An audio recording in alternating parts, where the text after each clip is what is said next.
अस्सलामु अलैकुम वरहमतुल्लाहि वबरकातुहू। बिस्मिल्लाहिर्रहमानिर्रहीम। अल्हम्दुलिल्लाहि रब्बिल आलमीन वस्सलातु वस्सलामु अला सय्यिदिल मुरसलीन नबियना मुहम्मद व अला आलिहि व सहबिहि अजमाइन। अम्मा बाद फ़क़द क़ाल अल मुअल्लिफ़ रहिमहुल्लाहु तआला बाबुल ख़ियार। व अन आयशा रज़ियल्लाहु अन्हा क़ालत ख़ुय्यरत बरीरतु अला ज़ौजिहा हिना अतक़त मुत्तफ़क़ुन अलैहि फ़ी हदीसिन तवील। वले मुस्लिमिन अन्हा रज़ियल्लाहु अन्हा अन्ना ज़ौजहा काना अब्दन व फ़ी रिवायतिन अन्हा काना हुर्रन वल अव्वलु अस्बत। वस्सह अन इब्न अब्बास रज़ियल्लाहु अन्हुमा इंदल बुखारी अन्नहु काना अब्दन। महान आल्लाह समस्त प्रशंसा जे आल्लाह पाक रब्बुल आलमीन मानव जातिर कल्याणेर उद्देश्ये जेई रकमेर विधि विधान प्रयोज्य ताई आल्लाह पाक नाजिल करेছেন। আর যাতে মানব জাতির অকল্যাণ রয়েছে, অমঙ্গল রয়েছে, ক্ষতি রয়েছে, আল্লাহ পাক সেসব কথা কাজকে আল্লাহ পাক নিষেধ করেছেন। সালাত এবং সালাম নাজিল হুসেন মুহাম্মদ রাসূলুল্লাহ সাল্লাল্লাহু আলাইহি সাল্লামের ওপর, যিনি বলেছেন দিন হচ্ছে সহজ, দিনের বিধি বিধান মেনে চলা খুব সহজ। আমাদের বুলুগুল মারামের ধারাবাহিক আলোচনা বিবাহ পর্ব থেকে চলছে। আজকে এই বিবাহের সাথে সম্পর্কিত একটি নতুন অধ্যায়, তা হচ্ছে খেয়ার, অর্থাৎ বাছাই করা। খেয়ার মানে হচ্ছে স্বাধীনতা, খেয়ার মানে হচ্ছে আপনার নির্বাচনী ক্ষমতা। এগুলি অর্থ বাংলায় বলা যেতে পারে, যেগুলি খুব কাছাকাছি সূক্ষ্ম অর্থ নয়, কিন্তু আরবি ভাষায় খেয়ার শব্দটি এটা সূক্ষ্ম অর্থ বহন করে, যেটাকে ইংরেজিতে অপশন বলা হয়। আপনাদের যদি জিজ্ঞেস করি অপশন মানে কি বলবেন বাংলায়? চয়েস। মাশাআল্লাহ, ইংলিশ টু ইংলিশ। এখতিয়ার আরবি, খেয়ার থেকে এখতিয়ার। পছন্দ, পছন্দ অনেক সময় একটা জিনিস আছে, এটাই পছন্দ। আর অপশনে হয় কি কমপক্ষে দুটো বা তার বেশি জিনিস আছে, তার মধ্যে একটা চয়েস করছেন, অপশন এটাকে বলা হয়। গতকালকে একটা বাচ্চার দাঁতের সমস্যা নিয়ে গেছি ডাক্তারের কাছে, বলছে এর এই কাজটি করা ছাড়া অন্য কোনো অপশন নেই।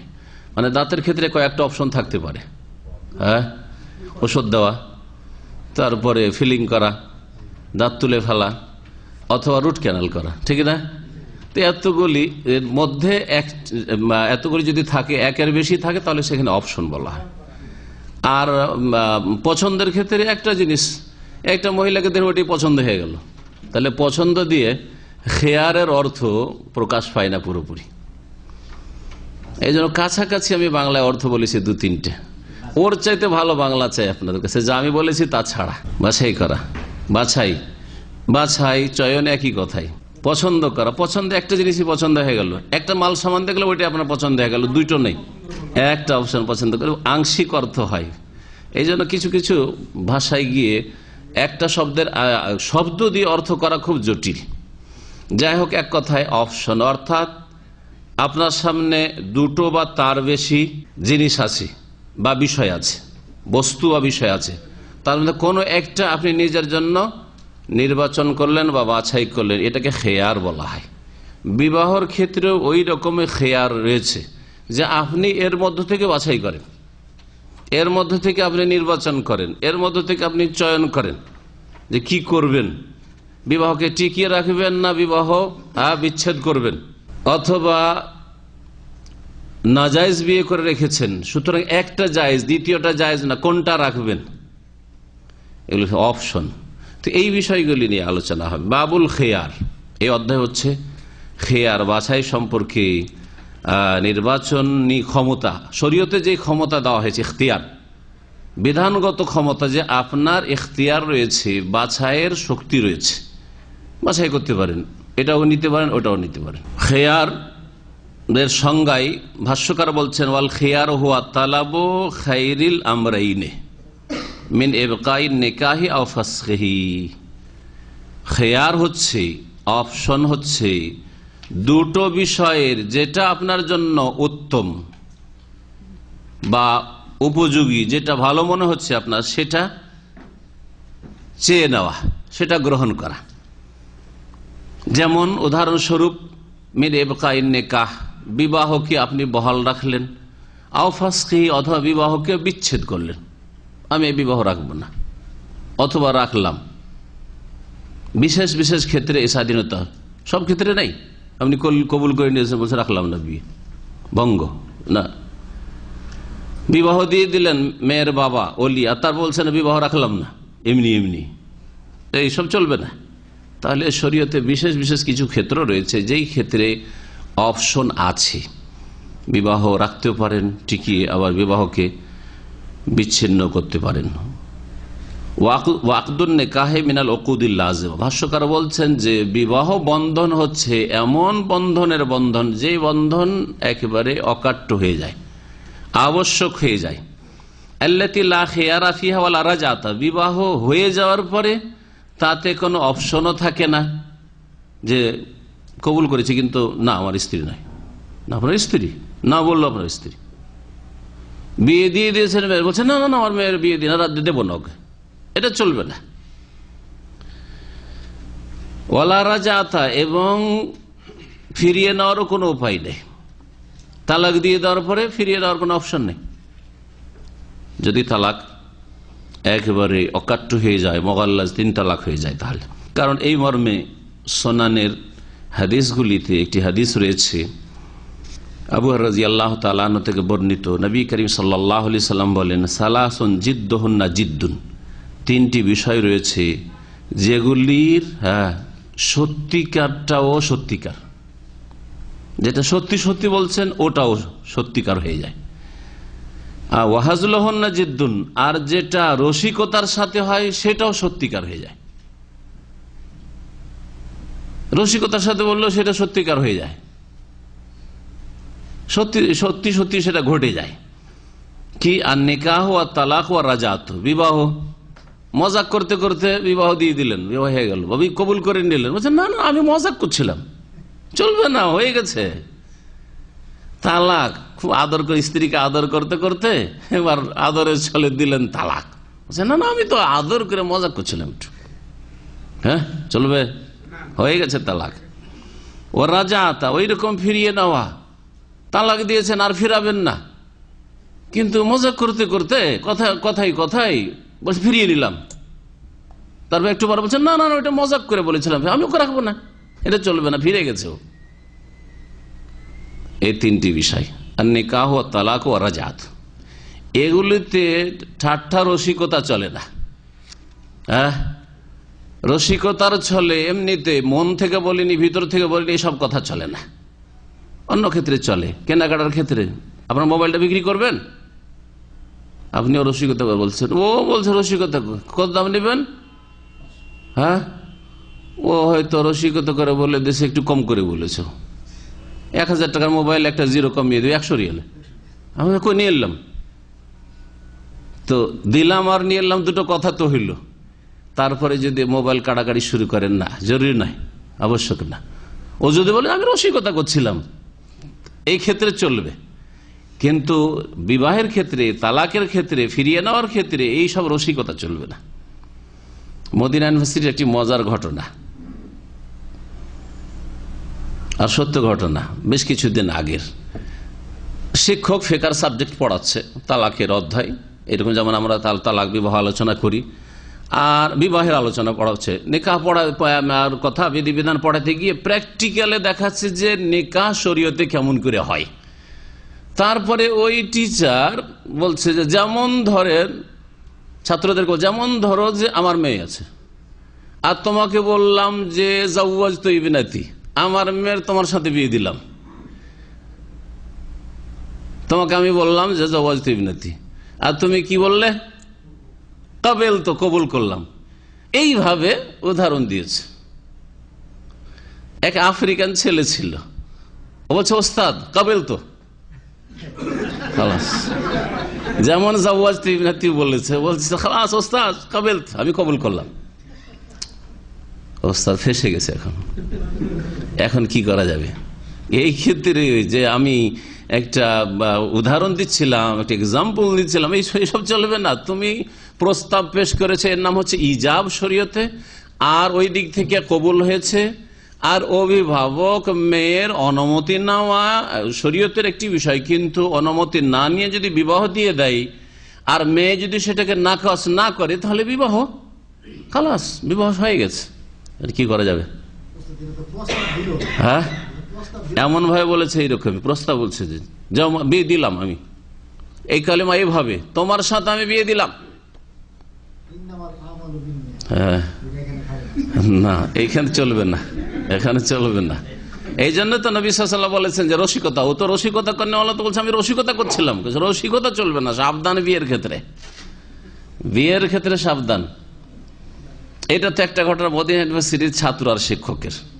আমার শ্বশুর সাহেব একজন আলেম ছিলেন, উনি শোনাচ্ছেন যে ট্রেনে একজন আলেম তার মেয়েকে নিয়ে সফর করছে, ওনার সামনে এই ঘটনা, অনেক আগের ঘটনা, আজকে 40-50 বছর আগের ঘটনা।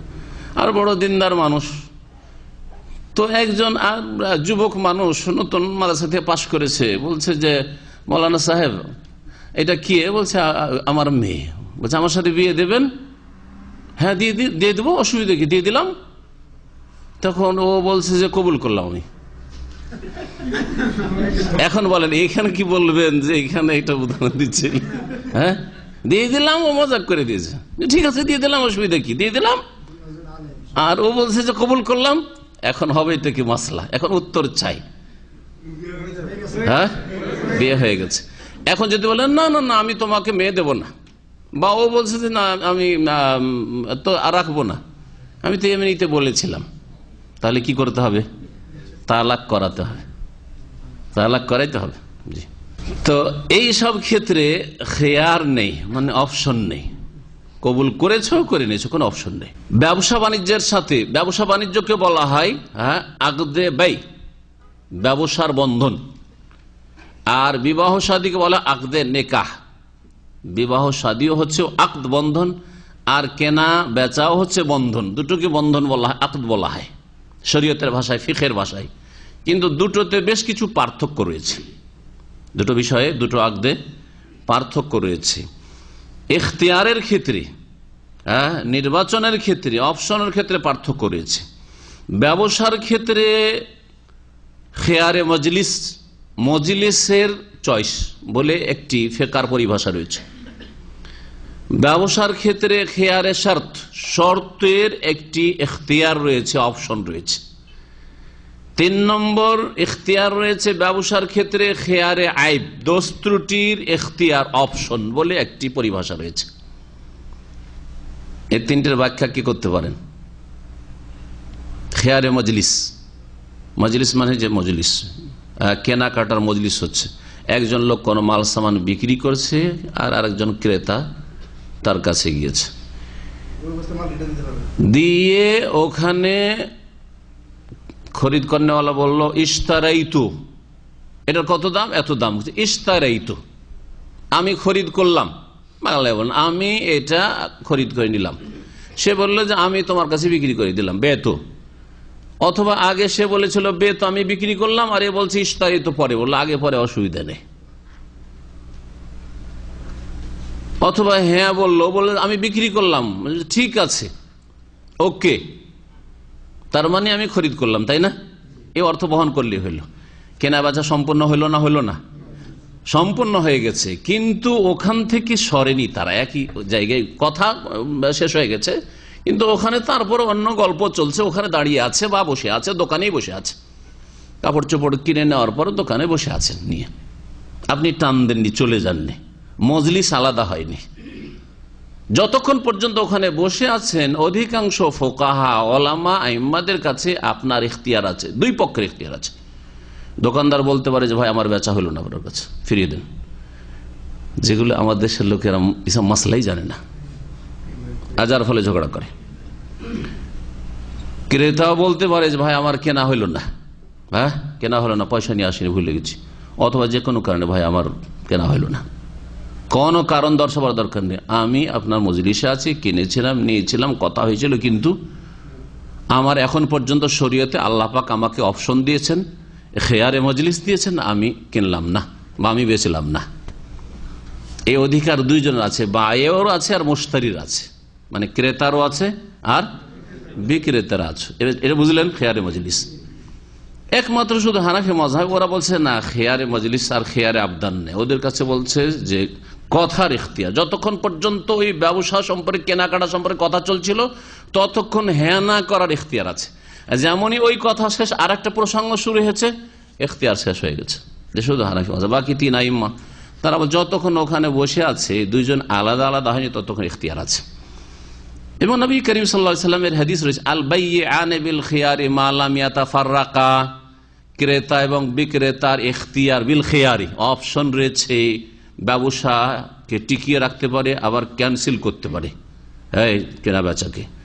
মা লাম ইয়াতাফাররাকা, যতক্ষণ পর্যন্ত পৃথক না হয়েছে। গরু কিনলেন, খাসি কিনলেন কোরবানির, আর তারপরে ওখানে দাঁড়িয়ে আছেন, 1-8 ঘন্টা হয়ে গেছে কিন্তু ওখানে আছেন, আলাদা হননি, গরু নিয়ে টান দেননি, মজলিস আলাদা হয়নি, তাহলে ইখতিয়ার মা লাম ইয়াতাফাররাকা, যতক্ষণ পর্যন্ত দুইজনে পৃথক না হয়েছে।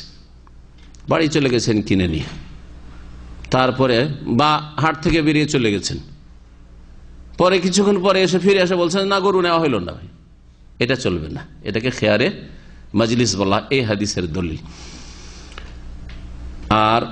আর একটি ইখতিয়ার হচ্ছে শর্তের, খেয়ারে শর্ত ব্যবসার ক্ষেত্রে।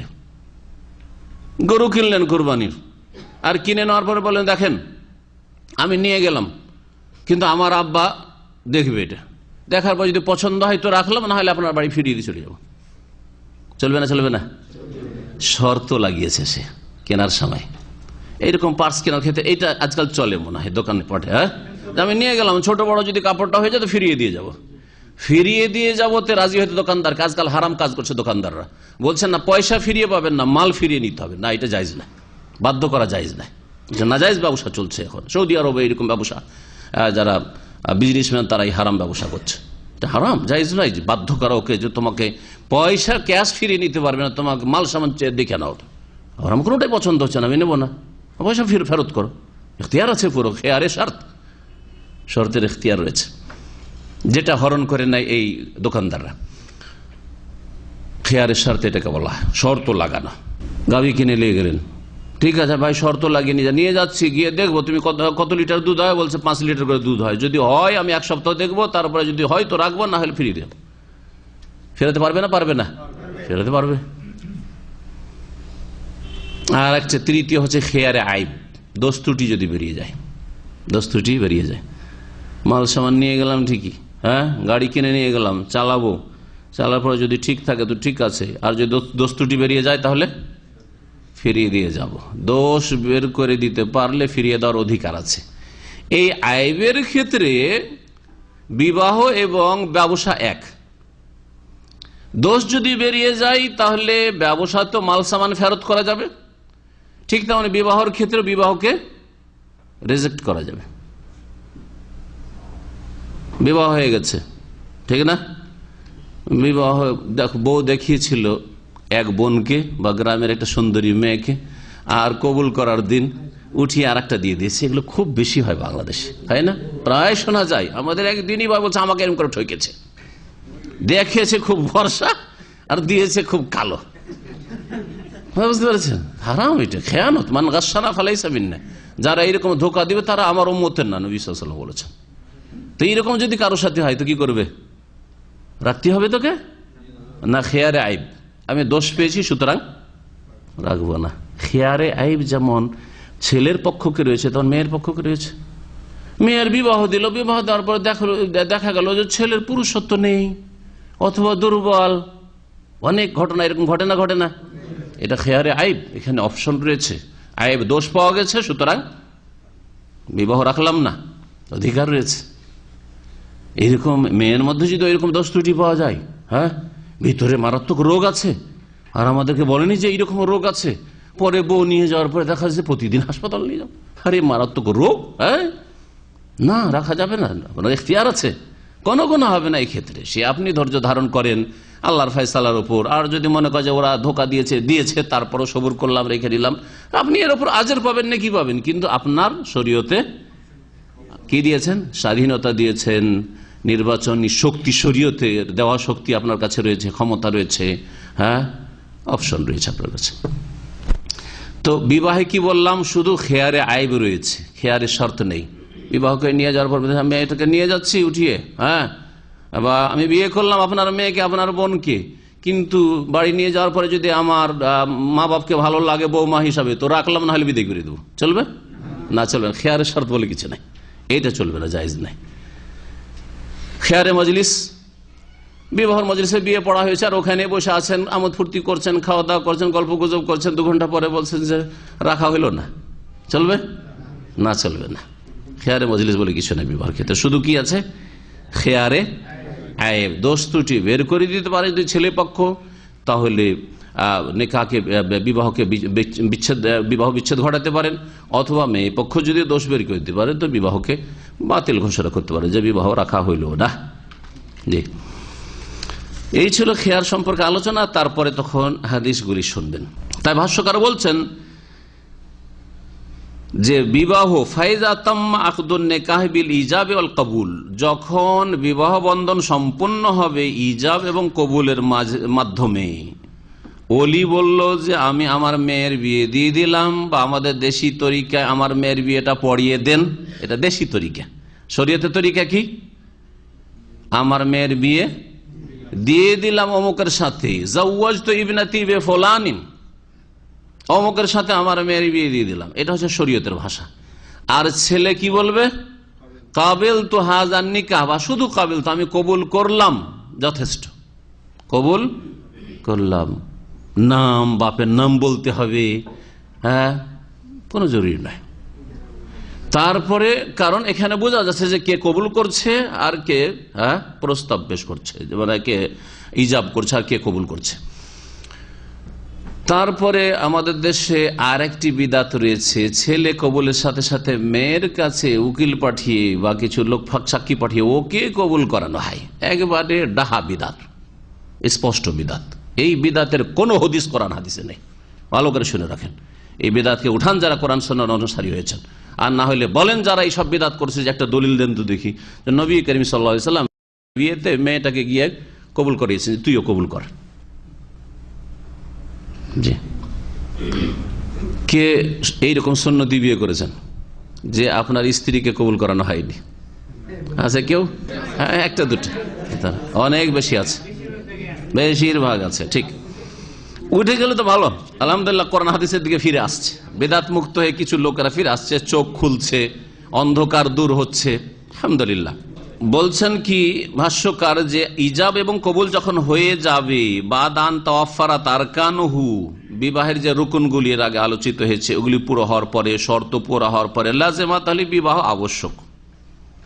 ওয়ালাম ইয়াবকা লিআহাদিন মিনাল আকিদাইনি খিয়ারু মাজলিসিন ওয়ালা খিয়ারু শারতিন ওয়ালা গায়রিহি মিনাল খিয়ারাত, আর দুই পক্ষের মাঝে না কোনো মজলিসের ইখতিয়ার থাকবে, অপশন থাকবে, না শর্তের কোনো অপশন থাকবে যে আমি শর্ত লাগিয়ে নিয়ে যাব বউকে, হ্যাঁ, বা আমি শর্ত লাগিয়ে আমার শ্বশুর বাড়ি যাবো। মেয়েটি বলছে যে আমার একটা শর্ত আছে, শ্বশুর বাড়ি যাবো, শ্বশুর শাশুড়ি যদি পছন্দ হয় তো থাকলাম, না হলে থাকলাম না, আগেই পছন্দ করে আসতে, আগে দেখে আসতে হবে। যাক, মেয়েও যাক, দেখে আসুক শ্বশুর বাড়ি। যেমন সৌদি আরবে হয়, সৌদি আরবে মেয়ে যাই দেখতে যে কোন ফ্ল্যাটে আমার স্বামী নিয়ে থাকবে, দেখে আসে, সেট সোফা সেট ঠিক আছে কিনা, হ্যাঁ, বেডরুম ঠিক আছে কিনা, দেখি ঠিক আছে, ঠিক আছে, ভাই যাচ্ছে।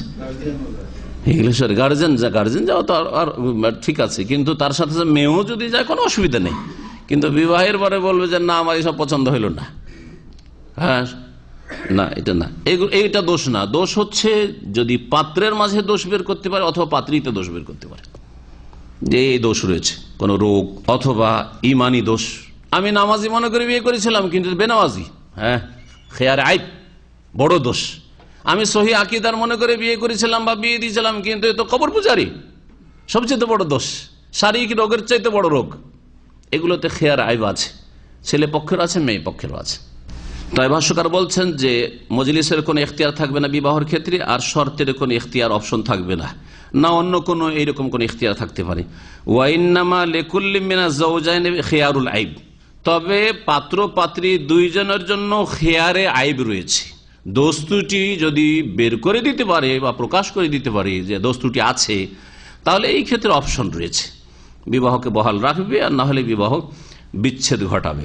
আরো বেশ কিছু বিভিন্ন মাসাইল রয়েছে, যেই মাসাইলগুলিতে স্বামী স্ত্রী দুইজনের এখতিয়ার রয়েছে, অপশন রয়েছে বিবাহ রাখার অথবা বিবাহকে বিচ্ছিন্ন করার। প্রথম হাদিস এই অধ্যায়ের আয়েশা রাদিয়াল্লাহু তাআলা আনহা থেকে বর্ণিত, বলছেন ওয়ান আয়েশা রাদিয়াল্লাহু আনহা قالت خيرت بريرة على زوجها حين عتقت। আয়েশা রাদিয়াল্লাহু তাআলা আনহা উম্মুল মুমিনিন থেকে বর্ণিত, তিনি বলছেন যে বারিরাকে স্বাধীনতা দেওয়া হয়েছিল, অপশন দেওয়া হয়েছিল, ইখতিয়ার দেওয়া হয়েছিল তার স্বামী সম্পর্কে। হিনা আতাকাত, যখন সে স্বাধীন হয়ে গেছিল, যখন সে স্বাধীন হয়ে গেছিল। হাদিস মুত্তাফাকুন আলাইহি, বুখারী মুসলিমে রয়েছে। ফি হাদিসিন তাওয়িল, লম্বা হাদিসের একটি অংশ হচ্ছে এইটুকু। তাহলে এই বারিরার এবং তার স্বামীর যে বিবাহের ঘটনা এবং বিচ্ছিন্নতার ঘটনা, এই মর্মে লম্বা হাদিস রয়েছে এবং প্রায় হাদিসের কিতাবে এই হাদিসটি রয়েছে।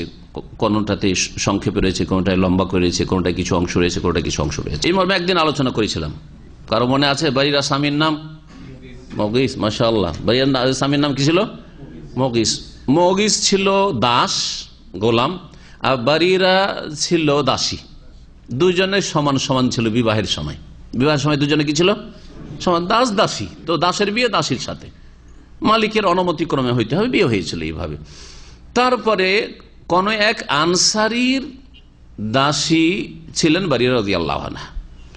আয়েশা রাদিয়াল্লাহু তাআলা, বারিরা সুন্দরী ছিলেন এবং নবী সাল্লাল্লাহু আলাইহি ওয়াসাল্লামের বাড়িতে আয়েশার ঘরে আসতেন। হয়তো আয়েশা রাদিয়াল্লাহু আনহা ইচ্ছা হলো যে মেয়েটা দাসী হয়ে কেন থাকবে, মেয়েটাকে আমি খরিদ করে আল্লাহর সন্তুষ্টির জন্য, পরকালের মুক্তির জন্য আমি আজাদ করে দিই, স্বাধীন করে দিই।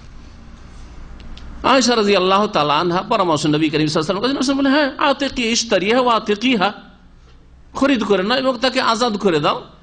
এবং আজাদ করার পরে যে আজাদ কারী বা কারিনী, যে মাওলা, তার একটা হক থাকে, সেটা হচ্ছে ওয়ালা। অর্থাৎ সেই স্বাধীনকৃত দাস দাসীর যদি আপনজন ওয়ারেসিন কেউ না থাকে, তাহলে ধন সম্পদের অধিকারী, এই হকটার অধিকারী কি হবে? ওই মুনিব হবে, মালিক বা মালিকনি হবে, যে আজাদ করেছে, যেটাকে ওয়ালা বলা। ইন্নামাল ওয়ালা লিমান আতাকা, ওয়ালার অধিকার রয়েছে ওই ব্যক্তির, যেই ব্যক্তি স্বাধীন করে। বারিরা যখন স্বাধীন হয়ে গেল, তখন সে শক্তিশালী হয়ে গেল, তাই না? সে স্বাধীন মহিলা, আর তার স্বামী বেচারা দাস হয়ে থেকে গেল।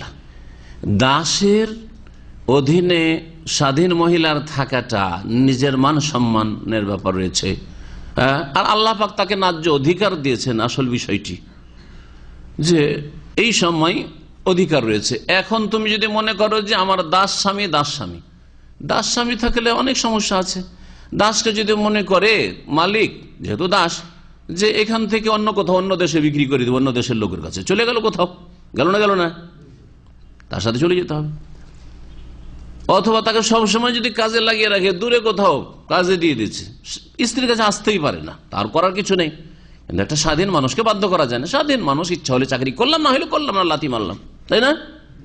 কিন্তু দাসের উপায় নাই, যেখানে সে তার অন্য পণ্যের মতো বিক্রি হবে, যেখানে কাজে লাগাবে সেখানে কাজে লাগতে হবে। তার কোনো ব্যক্তি স্বাধীনতা নেই, এমনকি ব্যক্তি মালিকানাও নেই। এ হচ্ছে দাসত্ব প্রথা। নবী করিম সাল্লাল্লাহু আলাইহি ওয়াসাল্লাম দেখলেন যে বারিরা, রাসূলুল্লাহ প্রথম শরীয়তের মাসলা জানিয়ে দিলেন যে বারিরা, তোমার এখন স্বাধীনতা রয়েছে। তুমি যদি মনে করো যে এই স্বামীর ঘরেই থাকবো, থাকো। আর যদি মনে করো যে না, তোমাকে আল্লাহ পাক হক দিয়েছেন, তুমি আরো অন্য কোনো স্বাধীন স্বামীর ঘরে যাবে তুমি, তাহলে বিবাহ বিচ্ছেদ ঘটাতে পারো, ফাসকে নিকাহ করতে পারো। তখন তিনি বলেছেন, না, আমি এগুলো আমি আর অধীনে থাকবো না। কেন থাকবো না, আমি বিবাহ বিচ্ছেদ ঘটাবো। মগিস রাস্তায় রাস্তায় কেঁদে বেড়াচ্ছে। নবী করিম সাল্লাল্লাহু আলাইহি ওয়াসাল্লাম আর তার চাচা আব্বাস দুইজনে এই তামাশা দেখছেন। বলছেন নবী সাল্লাল্লাহু আলাইহি ওয়াসাল্লাম যে আব্বাস চাচা হইলেও সমবয়স্ক নবী সাল্লাল্লাহু আলাইহি ওয়াসাল্লামের বয়সের, এই জন্য বন্ধুর মতো চলাফেরা বা কথা ছিল এরকম তাদের। তা আব্বাস, দেখছো মগিসের ভালোবাসা আর বারিরার বৈরিতা, বাড়িরা এইদিকে টান দিচ্ছে, পালাচ্ছে, আর মগিস পিছনে পিছনে কাঁদতে কাঁদতে এই গাল দিয়ে অশ্রু প্রবাহিত স্ত্রীর জন্য কাঁদছে। দেখছো দৃশ্য, কত ভালোবাসে। তারপরে নবী করিম সাল্লাল্লাহু আলাইহি সাল্লাম বললেন বারিরাকে, বারিরা ইন্নামা হুয়া জওজুকি ওয়া আবু ওয়ালাদিকি, সে হচ্ছে তোমার স্বামী এবং তোমার তার ঘরের ছেলে মেয়ে সন্তান রয়েছে, যদি একটু মনে করো যে তার সাথে থাকবো তাহলে ভালো। তখন বারিরা জিজ্ঞেস করলেন আতামরুনি ইয়া রাসূলুল্লাহ, আপনি কি আমাকে হুকুম করছেন? নবী সাল্লাল্লাহু আলাইহি ওয়াসাল্লাম ক্বাল আল্লাহ ইন্নামা আনা শাফিউন, আমি সুপারিশকারী, সুপারিশ করছি। সুপারিশ হচ্ছে ব্যক্তিগত বিষয়, আর হুকুম হচ্ছে ওহীর বিষয়। নবী সাল্লাল্লাহু আলাইহি ওয়াসাল্লামের হুকুম হচ্ছে শরীয়ত পালন করা প্রত্যেক মুসলিমের জন্য, মনের মোতাবেক হোক অথবা উল্টো হোক, মেনে নেওয়া ফরজ, তাই না? ওয়াসাল্লিমু তাসলিমা, সে নত করে মেনে নেওয়া ফরজ, না হলে মুমিন হইতে পারে, ফালা ওয়া রাব্বিকা লা ইউমিনুন, মুমিন হইতে পারবে না। এই মাসলা বাড়িরা জানতেন, আজকালকার মহিলারাও জানে না শরীয়তের মাসলা, শরীয়তের বিরোধিতা করে, দাড়ির বিরোধিতা করে, মেলা ক্ষেত্রে নাজায়েজ কাজ স্বামীকে করতে বাধ্য করে অথবা স্ত্রীকে স্বামী করতে বাধ্য করে। মুসলিমরা হয় জানেও না মেলা দিনের মাসাইল, আর জানলে বেপরোয়া, পরোয়া করে না যে আমাদের ইসলামী জীবন না জাহিলিয়াতের জীবন, তাদের কোনো পরোয়াও নেই। কিন্তু বাড়িরা মাসলা জানতেন যে এটা নবী করিম সাল্লাল্লাহু আলাইহি ওয়াসাল্লামের যদি হুকুম হয় তাহলে আমার জন্য পালন করা ফরজ, এর স্ত্রী হয়েই থাকতে হবে। আর যদি নবী সাল্লাল্লাহু আলাইহি ওয়াসাল্লাম হুকুম না করেন তাহলে আমার যে আল্লাহ স্বাধীনতা দিয়েছেন সেই স্বাধীনতা আমি গ্রহণ করব। যখন নবী সাল্লাল্লাহু আলাইহি ওয়াসাল্লাম বলেন আমি সুপারিশ করছি ইন্নামা আনা শাফি, তখন বললেন ফালা হাজাতি লি ফি, তাহলে আমার ওর কাছে থাকার কোনো প্রয়োজন নেই, আমি থাকবো না ওর কাছে। শরীয়তে আল্লাহ পাক এই অপশন দিয়েছেন, তাহলে মহিলাদেরকেও অপশন দিয়েছেন আর পুরুষদেরকেও আল্লাহ পাক অপশন দিয়েছেন বিবাহ রাখার ক্ষেত্রে অথবা বিবাহ বিচ্ছেদ ঘটাবার ক্ষেত্রে। ওয়ালে মুসলিমিন আনহার সহিহ মুসলিমে রয়েছে আয়েশা রাদিয়াল্লাহু আনহা থেকে বর্ণিত যে আন্না যাওজাহা কানা আবদান, এ বারিরার স্বামী দাস ছিল, গোলাম ছিল। এটি হচ্ছে সহিহ মুসলিমের রিওয়ায়াত। এমনকি আব্দুল্লাহ বুখারীতেও রয়েছে। ওয়াফি রিওয়ায়াতিন আনহার আর একটি বর্ণনায় রয়েছে আয়েশা রাদিয়াল্লাহু আনহা থেকে বর্ণিত সেই হাদিসটি, কিন্তু তাতে রয়েছে কানা হুররান, বারিরার স্বামী কি ছিল? আজাদ স্বাধীন লোক ছিল। তাহলে পরস্পর বিরোধী হাদিস হয়ে যায়। ঘটনা একটি, একই ব্যক্তির ঘটনা, আর দুই রকম কথা, স্বাধীন ছিল না গোলাম ছিল, কোনটা ঠিক? আল্লামা হাফিজ ইবনে হাজার রাহমাতুল্লাহ আলাইহি তিনি বলেন ওয়াল আউয়ালু আসবাতু, প্রথম রিওয়ায়াতটি, বর্ণনাটি অধিক বলিষ্ঠ, অর্থাৎ যাতে রয়েছে যে বারিরার স্বামী কি ছিল? গোলাম ছিল। আর এই গোলাম থাকার কারণেই এই স্বাধীনতা, বাড়িরা যখন আজাদ হয়ে গেল, স্বাধীন হয়ে গেল, তখন এই স্বাধীনতা পেল যে বিবাহ রাখবো আর না হয় রাখবো না, না হলে দুজনে সমান হলে কোনো স্বাধীনতা ছিল না। একমাত্র খোলা ছাড়া, খোলা রাস্তা যে আমি কারো ভাত খাবো না, থাকবো না, খোলার আরেকটা রাস্তা রয়েছে মহিলাদের ক্ষেত্রে, আর পুরুষদের ক্ষেত্রে তালাক দেওয়ার রাস্তা রয়েছে। ওয়াসাহা ইবনে আব্বাস রাদিয়াল্লাহু আনহুমা, আর সহিহ সূত্রে বর্ণিত হয়েছে আব্দুল্লাহ ইবনে আব্বাস রাদিয়াল্লাহু তাআলা আনহুমা থেকে, ইনদাল বুখারী, সহিহ বুখারীতে ইমাম বুখারী রাহমাতুল্লাহ আলাইহির নিকটে, আন্নাহু কানা আবদান, বারিরার স্বামী গোলাম ছিল। আজকের এতক্ষণ পর্যন্ত যে মাসলা আলোচনা হইল, যেহেতু দাস প্রথা বর্তমানে বাস্তবে নেই, শরীয়তের বিধানে থাকলেও, সুতরাং এই বিধানের এখন বর্তমানে প্রয়োজন নেই। তবে দিনের বিধান জানা জনসাধারণদের জন্য, তার জন্য জরুরি না হইলেও ভালো, মুস্তাহাব। আর আলেমের জন্য জানা জরুরি। হঠাৎ কেউ মাসলা তাকে জিজ্ঞেস করতে পারে, বলতে হবে, কমপক্ষে তাকে জানতে হবে।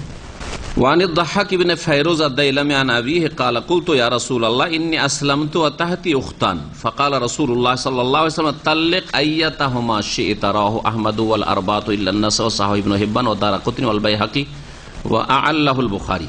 দহাক ইবনে ফাইরোজ আদ-দাইলামি থেকে বর্ণিত, তিনি তার পিতা ফাইরোজ দাইলামি থেকে বর্ণনা করছেন। তিনি বলছেন কুলতু ইয়া রাসূলুল্লাহ, আমি বললাম নবী করিম সাল্লাল্লাহু আলাইহি ওয়াসাল্লামকে যে হে আল্লাহর রাসূল, ইন্নী আসলামতু, আমি ইসলাম গ্রহণ করেছি, আমি ইসলাম কবুল করেছি। ওয়া তাহাতি উখতান, এবং আমার আন্ডারে অর্থাৎ আমার অধীনে, মানে আমার স্ত্রী হিসাবে দুই বোন রয়েছে। মানে দুই বোনকে বিয়ে করেছিল জাহিলিয়াতের যুগে। তাহলে জাহিলিয়াতের যুগে আরব মুশরিকরা দুই বোনকে বিবাহ করত, এমনকি সৎমাকে বিয়ে করত, সৎমার ওপর দখলদারি বসিয়ে দিত। বাপ মারা গেলে হ্যাঁ, বাপের যে বড় ছেলেও বলতো যে আমার হক বেশি রয়েছে, কারণ আমার বাপের এটা পরিত্যক্ত, এইসব জাহিলিয়াত কুফরির অবস্থায় ছিল। তাহলে শুধু কুফরির পাপ ছিল না, কাফেরদের, যারা কাফের মুশরিক হয়ে যায় তাদের দ্বারা সব রকমের পাপ হইতে পারে। এর বর্তমান যুগে প্রমাণ অহরহ শুনছেন। তার মধ্যে কলকাতার দিকের কয়েক বছর আগে একটি ঘটনা, এক নাতি তার দাদিকে বিয়ে করেছে, বুড়িকে বিয়ে করে। কিছুদিন আগে চিটাগাঙ্গের একটা ঘটনা, কাকে বিয়ে করেছে? হ্যাঁ, আপন খালাকে বিয়ে করেছে, আপন খালাকে বিয়ে করেছে। হ্যাঁ হ্যাঁ, তো এগুলো কারা? মুসলিম। হ্যাঁ, খালা বিয়ে করেছে মুসলিম, মুসলিম না মুরতাদ। ও কি বলতে হয়? মুসলিম মুরতাদ। কোরআনের বিধান যারা লঙ্ঘন করে তাদের জানিয়ে দেওয়ার পরে যদি অবজ্ঞা করে যে না এটা আমি মানি না, তাহলে একটি বিধান অস্বীকার করলে সে কাফের মুরতাদ, সে মুসলিম নয়। জন্মসূত্রে মুসলিম। আজকাল অধিকাংশ লোক তো কাগজপত্রে মুসলিম, ভোটার কার্ডে মুসলিম, পাসপোর্টে মুসলিম। আল্লাহর খাতায় কয়জন মুসলিম রয়েছে? যারা বড় শিরক করে তারা মুসলিম নয় আল্লাহর খাতায়, যারা নামাজ ছাড়ে তারা মুসলিম আল্লাহ পাকের খাতায়। কিন্তু আমাদের কাছে দেশে জনসমাজে সব মুসলিম। হ্যাঁ, দেশে 80% মুসলিম, 90% মুসলিম। আরে আসলে দেখেন গ্রামে গিয়ে যে কজন মুসলিম আছে, নামাজি কয়জন বেরোয়, কজন সহি আকিদার বেরোয়, বড় শিরক মুক্ত, কবর মাজার পূজা মুক্ত, নাস্তিকতা মুক্ত। বলছিলাম যে এই ব্যক্তি ইসলাম গ্রহণ করে বললো যে রাসূলুল্লাহ, আমি তো মুসলমান হয়েছি, কিন্তু আমার যে দুটো স্ত্রী আছে তারা দুই বোন। ফাকালা রাসূলুল্লাহ সাল্লাল্লাহু আলাইহি ওয়াসাল্লাম, রাসূলুল্লাহ সাল্লাল্লাহু আলাইহি ওয়াসাল্লাম বললেন, তাল্লিক আইয়াতাহুমা শিতা, তুমি তাদের দুইজনের মধ্যে যাকে চাও তালাক দিয়ে দাও। একজনকে ছাড়তে হবে, তোমাকে একজনকে ছাড়তে হবে। এটা কি? খেয়ার।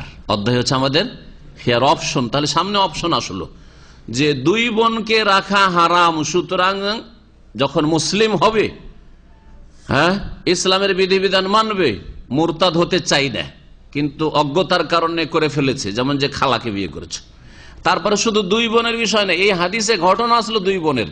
কোরআনে কারিমে যেমন আল্লাহ পাক বলেছেন ওয়ান তাজমাউ বাইনাল উখতাইন, আল্লাহ পাক হারাম করেছেন দুই বোনকে একত্রিত করা, ঠিক তেমনি নবী করিম সাল্লাল্লাহু আলাইহি ওয়াসাল্লাম বলেছেন লা ইজমাউ বাইনাল মারআতি ওয়া খালাতিহা, স্ত্রী এবং তার খালাকে একত্রিত করা যাবে না। ওয়ালা বাইনাল মারআতি ওয়া আম্মাতিহা, স্ত্রী আর তার ফুফুকে একত্রিত করা যাবে না। তাহলে কোন ব্যক্তি যদি অজ্ঞতার কারণে অথবা কুফরির অবস্থায়, তার স্ত্রী আছে আর স্ত্রীর আপন খালাকে বিয়ে করেছে, হ্যাঁ, আপন খালা মানে বই মাতৃয় বই পিতৃয়, হ্যাঁ, সবগুলি, আর আপন তিনটেই, জি, অথবা দুধ খালা, খালাকে বিয়ে করেছে, স্ত্রীর আপন খালাকে বিয়ে করেছে, আর স্ত্রী ফুফুকে বিয়ে করেছে, অথবা স্ত্রীর বোনকে বিয়ে করেছে, এরকম যদি করে থাকে আর সে মুসলিম হয়ে থাকতে চায়, তাহলে কি করবে? তার সামনে অপশন রয়েছে, খেয়ার রয়েছে, যে দুটোর একটাকে রাখো আর একটাকে ছেড়ে দাও, তালাক দিয়ে দাও। রাহু আহমদ, হাদিস মুসনাদ আহমদে রয়েছে। এবং ইমাম নাসাই ছাড়া আরবার যে পরিভাষা রয়েছে, চারজন বলতে ইমাম ইবনে হাজার আসকালানী রাহমাতুল্লাহ আলাইহি তার ভূমিকাতে কাদেরকে বুঝিয়েছেন? আবু দাউদ, নাসাই, তিরমিজি, ইবনে মাজাহ, এই চারজনকে। তার মধ্যে নাসাইতে নেই, তার মানে আবু দাউদে হাদিসটি আছে, তিরমিজিতে আছে, ইবনে মাজাহ রয়েছে। ইমাম ইবনে হিব্বান সহিহ বলেছেন, দারাকুতনিতে রয়েছে এবং বাইহাকিতে রয়েছে, সুনানে বাইহাকিতে, সুনানে দারাকুতনি, এগুলি হাদিসের কিতাব। ওয়া আল্লাহুল বুখারী, হাদিসটির মধ্যে রোগ আছে বা ত্রুটি আছে, এ কথা ইমাম বুখারী রাহমাতুল্লাহ আলাইহি বলেছেন। কিন্তু এই হাদিসটি বিভিন্ন সূত্র থেকে এসছে। তালখিসুল হাবির নামক কিতাবে হাফিজ হাজার রহমতুল্লাহ আলাইহি বলছেন, ইমাম শাফি বর্ণনা করেছেন, আহমদ, আবু দাউদ, তিরমিজি, ইবনে মাজাহ এরা বর্ণনা করেছেন। কেউ কেউ এর মধ্যে ব্যাধি আছে বলেছেন, কিন্তু এটাকে ইমাম বাইহাকি, দারাকুতনি সহিহ বলেছেন। ইমাম তিরমিজি হাদিসটিকে হাসান গরীব বলেছেন। ওয়ালাহু তুরকুন কাসীরা তাআদুদুহু, এই হাদিসের বিভিন্ন সূত্র রয়েছে যা পরস্পরকে শক্তিশালী করে। আর এর সবচেয়ে উত্তম সমর্থক বা আসল মূল বিষয়টি কোরআনে কারিমে রয়েছে, যে দুই বোনকে একসাথে রাখা যাবে না। কোরআনে কারিমে ওয়ান তাজমা বাইনাল উখতাইন, সূরা নিসা আয়াত নম্বর 23। তো এই হাদিস আপন জায়গায় সহিহ, হাদিসের সনদ হিসাবে হাদিস হাসান। ভাষ্যকার বলছেন হাদিস হচ্ছে হাসান, আমলযোগ্য। তা হাদিসের আসল মাসলা আমরা জানতে পারলাম যে মুসলিম উম্মার ঐক্যমত রয়েছে, কোনো ইখতিলাফ নেই হানাফি, শাফি, মালিকি, হাম্বলি, মুহাদ্দিসিন সকলের কাছে, যে আন্নাহু লা ইজমা বাইনাল উখতাইন, দুই বোনকে বিবাহ বন্ধনে একত্রিত করা যাবে না, একই যুগে রাখা যাবে না। সেই এই বোন হওয়া বংশের দিক থেকে হোক, বেনাসাবিন হোক, আও রেজাইন দুধ বোন হোক, হুররাতাইনে দুইজনেই স্বাধীন হোক, আমাতাইনে অথবা দুইজনেই দাসী হোক, হয়তো দুটোই বোন দাসী, অথবা একটা দাসী এক বোন দাসী আর একটা বোন স্বাধীন, কোনো পার্থক্য নেই। এক কথায় দুই বোনকে একত্রিত করা যাবে না। এই হাদিস দ্বারা আর একটি মাসলা প্রমাণিত হয়। এই লোকটি ইসলাম গ্রহণ করলো, তাই না, ফাইরুজ দাইলামি। আর সে বিয়ে করেছিল বিবাহতে, যেহেতু হারাম ছিল কি যে দুই বোনকে রেখেছে, সেজন্য একটা বোনকে ছেড়ে দিতে বললো। কিন্তু নবী করিম সাল্লাল্লাহু আলাইহি ওয়াসাল্লাম এই কথা বললেন না যে তোমার জাহিলিয়াতের যুগের বিবাহ চলবে না, সুতরাং একটাকে ছাড়ো, অথবা এই কথা বললেন না যে তোমার তো এগুলো বিয়েই হয়নি, সব জাহিলিয়াতের যুগের, হ্যাঁ, এই কথা বললেন না। বা একটাকে ছাড়ো আর একটার বিবাহের নবায়ন করো, এই কথা বললেন কি? তাজদিদে নেকাহ করো বললেন না। তাইলে বোঝা গেল যে জাহিলিয়াতের যুগের বিবাহগুলি শরীয়তে, ইসলামে স্বীকৃত। হিন্দু অবস্থায় মন্দিরে বিয়ে করেছে, খ্রিস্টান অবস্থায় চার্চে বিয়ে করেছে, তাদের কুফরি অবস্থায় জাহিলিয়াতের বিবাহ করেছে। আর স্বামী স্ত্রী দুজন ইসলাম গ্রহণ করলো, ওই আগের বিবাহই থাকবে না নতুন করে বিবাহ পড়াতে হবে? দলিল বলে এই হাদিস থেকে এই মাসলাও ইস্তেমবাত হয়। নবী সাল্লাল্লাহু আলাইহি ওয়াসাল্লাম বললেন যে দুটোর একটা রাখো, তার মানে একটা তার স্ত্রী হিসাবে ঠিক আছে। জাহিলিয়াতের যুগের বিবাহ আপন জায়গায় সহি শুদ্ধ, এই কথাই বলছেন ভাষ্যকার। আল হাদিস ইয়াদুল্লু আলা ইতিবার আনকিহাতিল কুফার মিন আহলিল কিতাব ওয়া গায়রিহিম। এই হাদিস প্রমাণ করে যে কাফেরদের, সে আহলে কিতাব হোক, ইহুদি নাসারা হোক, অথবা হিন্দু বুদ্ধিস্ট হোক, তাদের জাহিলিয়াতের বিবাহ, কুফরি অবস্থার বিবাহ গুরুত্ব রাখে বা বিবাহ গ্রহণযোগ্য। ও আন্নাহা সাহিহা, এবং জাহিলিয়াতের যুগের, কুফরির যুগের বিবাহ সহি শুদ্ধ। ওয়ালাউ আসলামু আলাইহা, যদিও তারা ইসলাম গ্রহণ করে পরে। ওয়াইন্নাহা কাআনকিহাতুল মুসলিমিন, এবং তাদের বিবাহগুলি মুসলিমদের বিবাহের মতো। ফিমা ইয়াজাউ ফিহা মিন সাদাকিন ওয়া নাফাকাতিন, ওই বিবাহের ক্ষেত্রেও মোহরানা দিতে হবে, মোহরা যদি না দিয়ে থাকে তো মোহরানা দিতে হবে। আর তারপরে ব্যয় বহন করতে হবে। যদি দুটো স্ত্রী থাকে তাহলে ইসলাম কবুল করার পরে, যদি জুলুম করে থাকে তার আগে, ইসলাম কবুল করার পরে এখন ঠিকভাবে পালা নির্ধারণ করতে হবে, ইত্যাদি ইত্যাদি। তারপরের হাদিস, ওয়ান সালেমিন আন আবিহি আন্না গাইলান ইবনে সালামাতা আসলাম ওয়া লাহু আশরু নিসওয়া ফাআসলামনা মাহু ফাআমারাহু নবী সাল্লাল্লাহু আলাইহি ওয়াসাল্লাম আন ইয়াতাখায়্যারা মিনহুন্না আরবা'আন, রাওয়াহু আহমদ ওয়া তিরমিজি ওয়া সাহিহ ইবনে হিব্বান ওয়াল হাকিম ওয়া আল্লাহুল বুখারী ওয়া আবু যুরআ ওয়া আবু হাতিম। সালেম রাহমাতুল্লাহি আলাইহি প্রখ্যাত তাবেঈ থেকে বর্ণিত রয়েছে, তিনি তার পিতা থেকে বর্ণনা করেছেন। সালেম ইবনে আব্দুল্লাহ ইবনে ওমর, আব্দুল্লাহ বিন ওমর ইবনে খাত্তাব, প্রখ্যাত যে সাহাবী, আমিরুল মুমিনিনের ছেলে আব্দুল্লাহ, তার এক ছেলের নাম ছিল সালিম। বর্ণনা করছেন তার পিতা থেকে যে আন্না গায়লান ইবনে সালামা আসলামা, সালামার পুত্র গায়লান ইসলাম কবুল করলো। সেই সময় ওয়ালাহু আশরু নিসওয়া, তার 10টি স্ত্রী ছিল। তাহলে জাহিলিয়াতের যুগে কত বিবাহ করত? জাহিলিয়াতের যুগে কত বিবাহ করত? আরব মুশরিকরাও বহু বিবাহ করত, হিন্দু মুশরিকরাও প্রাচীন যুগ থেকে বহু বিবাহ করত, খ্রিস্টানদের মধ্যেও বহু বিবাহ ছিল, সব ধর্মে ছিল। ইসলাম সেটাকে নিয়ন্ত্রিত করেছে, চারে নিয়ে সে নিয়ন্ত্রিত করেছে, যে চারের বেশি করতে পারবে না। তারপরেও যত বাতিল শক্তি রয়েছে, কুফরি শক্তি রয়েছে, সব আক্রমণ করে ইসলামের উপর। অথচ তাদের প্রাচীন ইতিহাস প্রমাণ করে যে হিন্দুদের শত শত স্ত্রী তাদের, আর তাদের না ইজ্জতের মূল্য রয়েছে, না তাদের মান সম্মান রয়েছে, না তাদের ন্যায্য অধিকার দেওয়া রয়েছে। ইসলামে তো সামান্যতম যদি আপনি করেন অধিকারের ক্ষেত্রে, তো কিয়ামতের দিনে আপনি রেহাই পাবেন না আল্লাহর আযাব থেকে। দুনিয়াতে আপনি জালেম, আর আখিরাতে জাহান্নামে যেতে হবে মানুষের হক নষ্ট করার কারণে। আইয়ুমা ইমরিন বা আইয়ুমা মুসলিম, যে কোনো মুসলিম, লাহু ইমরাতানে, তার দুটো স্ত্রী বা তার বেশি স্ত্রী যদি থাকে, ফামালা ইলা ইহদাহুমা, আর দুই বিবির একদিকে যদি ঝুঁকে থাকে, একটাকে বেশি সময় দেয়, একটার ভালোবাসার ক্ষেত্রে না, কারণ অনেক সময় ভালোবাসা নিয়ন্ত্রণ করা যায় না, ওই ক্ষেত্রে ক্ষমা আছে, কিন্তু একটাকে বেশি সময় দেয়, একটাকে বেশি উপঢৌকন দেয়, একটাকে খরচ বেশি দেয়, তারপরে ইত্যাদি ইত্যাদি। একটার ঘরে গেলে তো তার সাথে এক বিছানা ঘুমায়, আর একটার ঘরে গেলে না, তুমি একদম আলাদা থাকো, সব করে। এইভাবে যদি একটার দিকে ঝুঁকে থাকে, যারা বহু বিবাহ করে তারা শুনে রাখেন ভালো করে, কিয়ামতের দিনে আসবে এমন অবস্থায় যে তার একটা অংশ ধসে থাকবে অথবা বাঁকা হয়ে থাকবে। মাইলুন মানে বাঁকা হয়ে থাকবে অক্ষম গুলির মতো, আর মাইলুন মানে সাকিতুন, একটা অংশে গোস্ত থাকবে না, হাড় হাড্ডি এদিক থেকে দেখা যাবে। আর হাসরের মাঠে লক্ষ লক্ষ মানুষ দেখবে, বলছে এইসব জালেম বিয়ে করেছিল বেশি করে আর ইনসাফ করেনি। একটা বিয়ে করে এক ডিস্ট্রিক্টে ছেড়ে দিয়ে চলে এসছে, আর একটা আরেক ডিস্ট্রিক্টে বিয়ে করেছে, একটা সৌদি আরব বিয়ে করে একটা ফিলিপাইনি ছেড়ে দিয়ে চলে এসছে, আর একটা শ্রীলঙ্কা বিয়ে করে ছেড়ে দিয়ে চলে এসছে, এইসব করেছে।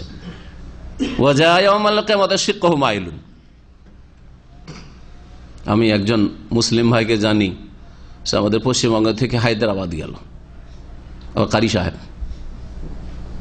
গিয়ে ওখানে কিছুদিন থেকে ওখানে একটা বিয়ে করলো, আগের স্ত্রী আছে, বিয়ে করে 3-4টা ছেলেও হইলো, আর ছেলে মেয়ে হওয়ার পরে সে আবার দেশে চলে আসলো। আগের স্ত্রীর দাপটে আর আর্থিক সংকটের কারণে আর ওই স্ত্রীকে নিতেও গেল না, খোঁজ খবর নিল না, তার ভরণ পোষণ কিছুই দেয় না। তাকে বলছে তুমি চলে আসো এই বাড়িতে।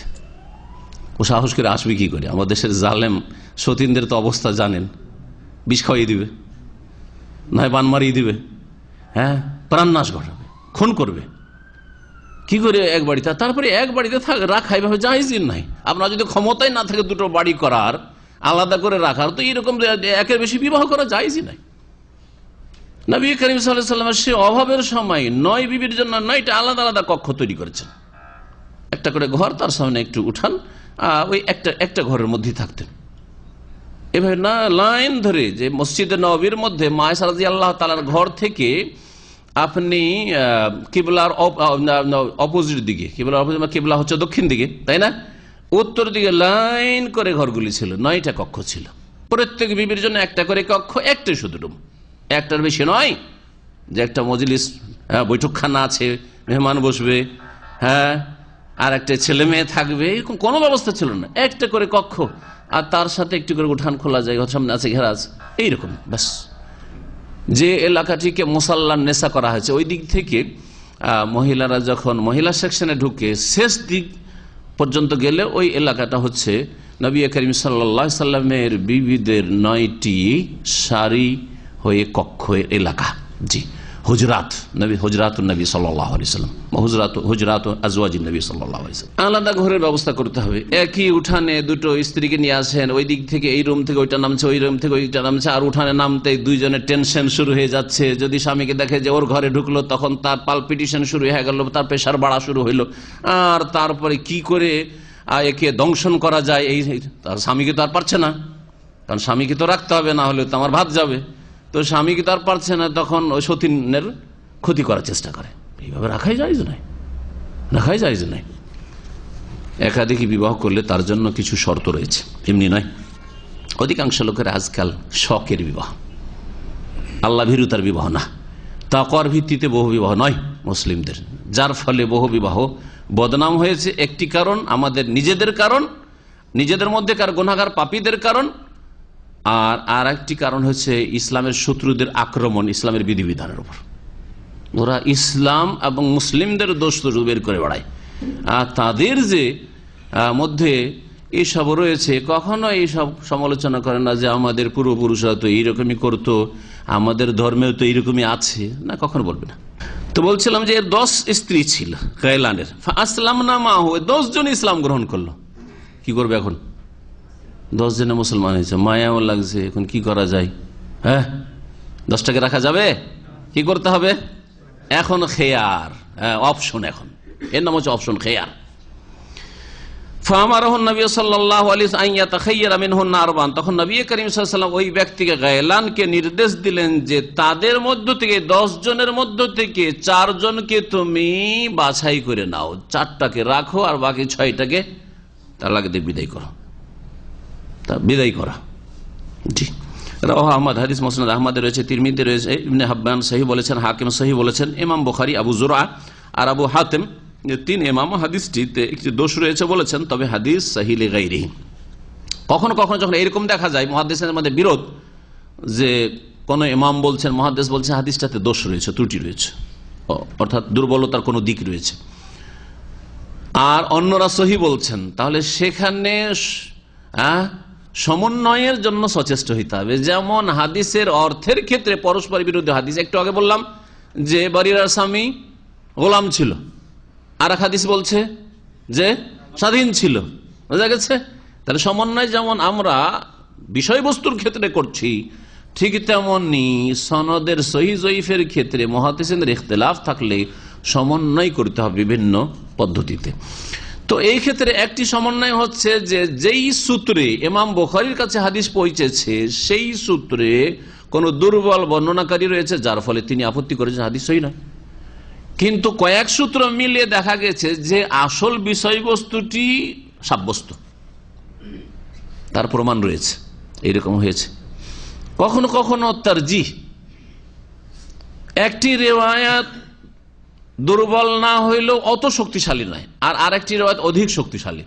যেমন একটি হাদিস বুখারী মুসলিমে রয়েছে, সবচেয়ে সহিহ হাদিসের কিতাবে রয়েছে, আর একটি হাদিস তিরমিজিতে রয়েছে। অন্য কোন সমন্বয় যদি না পাই তো এখানে তারজির পথ অবলম্বন করব, মানে একটিকে অগ্রাধিকার দেওয়া, যেটা বেশি সহি বেশি শক্তিশালী সেটাকে কি করব, অগ্রাধিকার দেব। জি, এই জন্য আল্লামা আলবানী রহমতুল্লাহ আলাই এই হাদিসটি সম্পর্কে বলছেন অবিল জুমলাতে ফাল হাদিসু সাহিহুন। কালাল আলবানী রাহিমাহুল্লাহ বলছেন যে সার কথা হচ্ছে যে এই হাদিসটি, যে এই গাইলানের 10টি স্ত্রী ছিল, ইসলাম গ্রহণ করলো সেও আর তার স্ত্রীগুলিও 10 জন ইসলাম গ্রহণ করলো, তখন নবী সাল্লাল্লাহু আলাইহি ওয়াসাল্লাম ইখতিয়ার দিলেন যে 4টা রাখো আর বাকিগুলোকে বিদায় করো। তো এই হাদিস হচ্ছে সহিহ বেমাজমুয়ে তুরুকিহি, সবগুলি সূত্র মিলালে হাদিসটি হচ্ছে সহিহ। সালেম থেকে তিনি ইবনে উমর থেকে বর্ণনা করেছেন। এই হাদিস প্রমাণ করে যে একজন মুসলিম একসাথে 4 স্ত্রী রাখতে পারে, খুব বেশি 4-এর বেশি রাখতে পারেন না একসাথে এক যুগে। যদি একটা স্ত্রী মারা গেল বা একটা স্ত্রীকে তালাক দিল, তারপরে যদি এরকম করে আর এই করতে করতে যদি 10টা 20টা হয়ে যায় তো অসুবিধা আছে নাকি? কোনো অসুবিধা নেই, প্রত্যেক যুগে 4টা রাখতে পারবে, প্রত্যেক যুগে 4টা রাখতে পারবে। ইমাম শাওকানী রহমতুল্লাহ আলাইহি বলছেন যে আল্লাহ পাক রব্বুল কোরআনে কারীমের সূরা নিসার আয়াত নম্বর 3-এ যেহেতু ইরশাদ করেছেন বহু বিবাহ সম্পর্কে বা বিবাহের স্ত্রীদের সংখ্যা সম্পর্কে, ফানকিহু মা তাবা লাকুম মিনান নিসাই মাসনা ওয়া সুলাসা ওয়া রুবা, তোমরা বিবাহ করো নারীদের মধ্য থেকে যা পছন্দ হয় তোমাদের, মাসনা 2 করে, মানে একই যুগে 2 রাখো, ওয়া সুলাসা অথবা একই যুগে 3 করে রাখো, ওয়া রুবা বা একসাথে 4 করে রাখো। হ্যাঁ, রুবা মানে হচ্ছে 4 2বার করে অর্থ হবে। আরবিতে একটা শব্দ, কিন্তু বাংলায় তর্জমা করতে গিয়ে কি হচ্ছে 4 বলতে হবে। আরবা মানে 4, রাবে মানে চতুর্থ, তাই না? আর রোবো মানে চতুর্থাংশ, 4 ভাগের 1 ভাগ, আর রোবা মানে হচ্ছে 4, রোবা মানে 4 করে বিয়ে করতে পারো। ফাইনলাম তাস্তাতিউ, আল্লাহ বলছেন যদি না পারো, 2 করে রাখতে পারো না, 3 করে রাখতে পারো না, 4 করে রাখতে পারো না, তাহলে আসল হচ্ছে, আল্লামা ইবনে বাজ রাহমাতুল্লাহ আলাইহি বলছেন আসল হচ্ছে বহু বিবাহ। এটা হচ্ছে শরীয়তের বিধান, আসল হচ্ছে বহু বিবাহ। শরীয়তের আসল বিধান কি? একটা করা না একের বেশি করা, একের বেশি করা। কারণ আল্লাহ পাক শুরু করেছেন 2 দিয়ে 3, 2 দিয়ে 3 দিয়ে 4 দিয়ে, তারপরে আল্লাহ পাক শেষখানে বলছেন ফাইনলাম তাস্তাতিউ, যদি না পারো, 2 করে বিয়ে করতে পারো না, হ্যাঁ 3ও পারো না, 4ও পারো না, তাহলে ওয়াহেদা, তখন একটা করো, ওয়াহেদা। আও মা মালাকাত আইমানুকুম, অথবা একটিও বিয়ে করার মতো ক্ষমতা নেই, যে একটা স্ত্রীকে বিয়ে করে ভরণ পোষণ দেবো এই ক্ষমতা নেই, কিন্তু একটা দাসী রাখতে পারবে। আও মা মালাকাত, দাসী, শরীয়ত সম্মত দাসীর প্রথা। দাসী এই নয় যে একটা মেয়ে রাস্তায় বসেছিল, কাজের মেয়ে, হ্যাঁ, আর উঠিয়ে নিয়ে এসে ভরে দিল, আর ঘরে আর নারী বাবু শাশুড়ি করতে, যেমন এক শ্রেণী লম্পটরা এইখানে মাঝে মধ্যে ধরা খায় আর তাদের পানিশমেন্ট হয়, আর এইসব ঘটনার কারণে বদনাম হয়েছে অনেকে। জি, একজনের কারণে বা কিছু লোকের কারণে বহু লোক বদনাম হয়েছে। এরা দাসী নয়, দাসী শরীয়ত সম্মত দাস প্রথা জিহাদ ফি সাবিলিল্লাহর মাধ্যমে আসে। তারও বেশ কিছু বিধিবিধান রয়েছে যেগুলি যখন প্রয়োজন হবে তখন বিস্তারিত একজন মুসলিমকে জেনে নিতে হবে। তো আল্লামা শাওকানি কি বলছেন যে আল্লাহ পাক কোরআনে কারিমে যে এই কথা বলেছেন, তার আগে বলছেন ইবনে বাজ রহমতুল্লাহ কথা বলছেন। ইবনে বাজ রহমতুল্লাহ কি বলছেন? তিনি বলছেন তার একটি কিতাব রয়েছে ফজল তাআদ্দুদিজ যাওজাত, বহু বিবাহের মহত্ব বা ফজিলত, একটি ছোট্ট পুস্তিকা রয়েছে। তাতে তিনি একথা বলেছেন আসল হচ্ছে একাধিক বিয়ে করা, আর না পারলে একটা করা, না পারলে একটা করা। এর অনেক উপকারিতা রয়েছে। দ্বীনি উপকারিতা ছাড়া আল্লাহ ভীরুতার সাথে তাকওয়ার সাথে যদি বহু বিবাহ করতে পারে, দুনিয়ার পার্থিব অনেক উপকারিতা রয়েছে। ওই ব্যক্তিরও রয়েছে, পুরুষের রয়েছে, নারী জাতিদের রয়েছে, দেশবাসীর রয়েছে, দেশের সমস্যার সমাধান রয়েছে, আর্থিক রয়েছে, সামাজিক রয়েছে, জনবলের প্রয়োজনের ক্ষেত্রে উপকারিতা রয়েছে। উপকারিতা আছে। নবী করিম সাল্লাল্লাহু আলাইহি ওয়াসাল্লামের বিবাহগুলিতে এই সব উপকারিতা হয়েছে। জি, হতে পারে যে আপনার এক স্ত্রীর বংশ আপনার সাপোর্ট দিতে পারছে না, আর আপনার জনবলের সমর্থন প্রয়োজন টিকে থাকার জন্য আপনার ওখানে, আর এক স্ত্রীর বংশধর তাদের জনবল রয়েছে, তারা আপনাকে সাপোর্ট দিতে পারছে। হ্যাঁ, দিনের ক্ষেত্রে, বিশেষ করে দিন প্রচারের ক্ষেত্রে। দিনের কথা, তাওহীদ সুন্নাতের কথা বলতে যাচ্ছেন, কোন ঠাসা আপনি। কিন্তু যদি আপনার শ্বশুর বংশে ওই রকমের জনবল থাকে, যাদেরকে আজকাল কিছু লোকের আছে যারা জনবলকে ভয় করে, আল্লাহ পরকালকে ভয় করে না, তাওহীদকে উপেক্ষা করে, বিদআত ছড়ায়, শিরক ছড়ায়, তাওহীদ সুন্নাতের পরোয়া করে না। কিন্তু যদি ভয় থাকে, যেন আমাদের এক ভাই শোনালো যে আমাদের মাহফিল করছিলাম, মাহফিল তো তারা বন্ধ করে দিবে, কিন্তু একজন এমপি গিয়ে ওখানে হাজির, একজন এমপিকে নিয়ে গিয়ে ওখানে হাজির করে দিচ্ছে। এমপিকে বা এমপির ছেলেকে যখন হাজির করে দিচ্ছে, ওকে দেখার পরে চুপচাপ মোল্লাগুলো ফিরে চলে গেল। এইরকম উপকারিতা রয়েছে, দ্বীনি স্বার্থও রয়েছে এই ক্ষেত্রে, যদি আপনার খুলুসিয়াত থাকে, নিয়ত ভালো থাকে। তাহলে আজকে একটা ঘটনা শুনলাম এরিট্রিয়া চিনেন?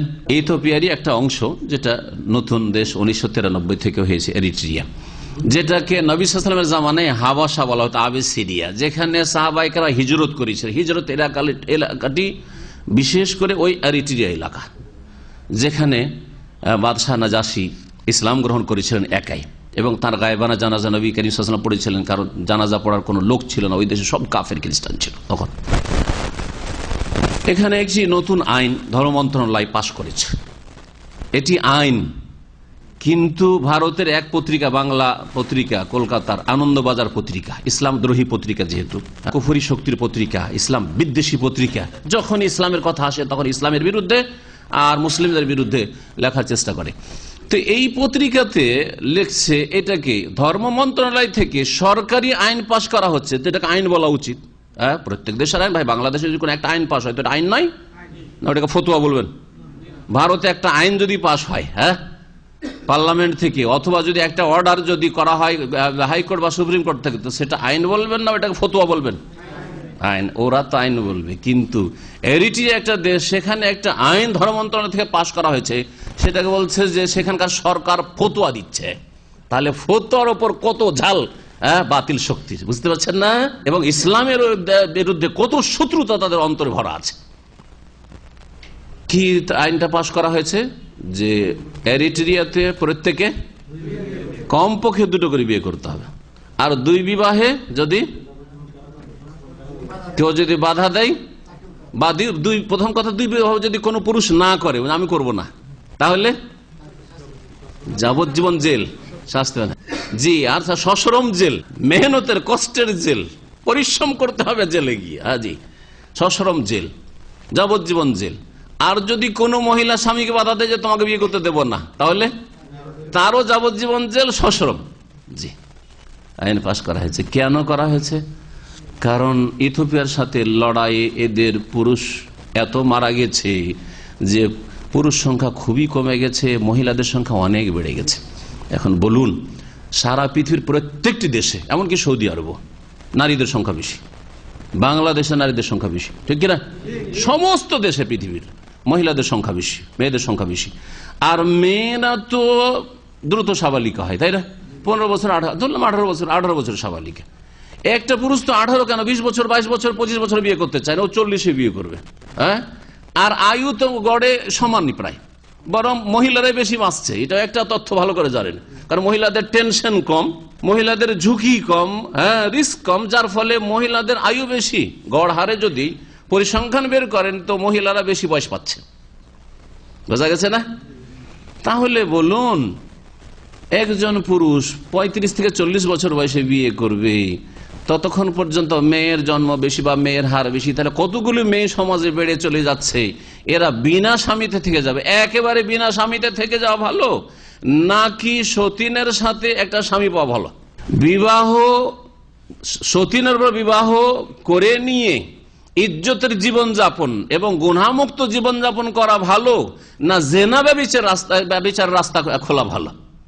কারণ যখন সাবালিকা বাড়বে আর স্বামী না পাবে, তখন জেনার রাস্তা কখনো বন্ধ রাখতে পারবেন না, অবশ্যই খুলবে। এতে কেউ বাধা দিতে পারবেন না, পারবেন?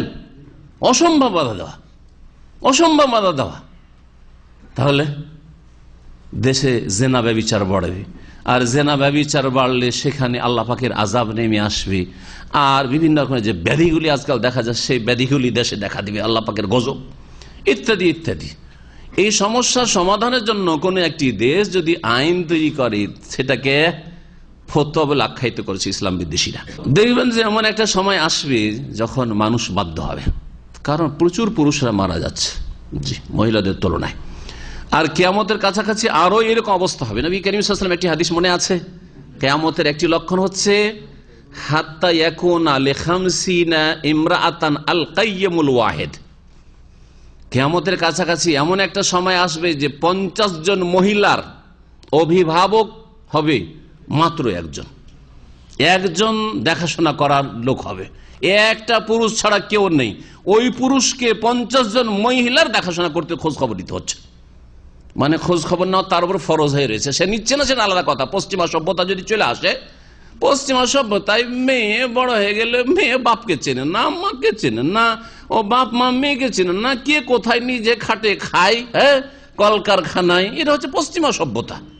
কিন্তু ইসলামের বিধান যদি মেনে চলেন, তাহলে একজন ব্যক্তির সাথে সংশ্লিষ্ট আত্মীয়তার সম্পর্ক আছে, যেই দায়িত্ব আল্লাহ পাক ফরজ করেছেন, এমন মহিলাদের সবগুলি দেখাশোনা করা একজন পুরুষ বা ফরজ হইতে পারে। হইতে পারে না? পারে না?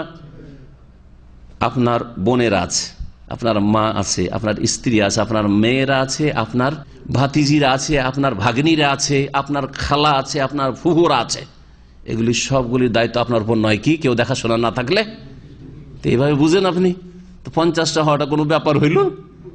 কোনো ব্যাপার না। জি, তো এটা কিয়ামতের লক্ষণ।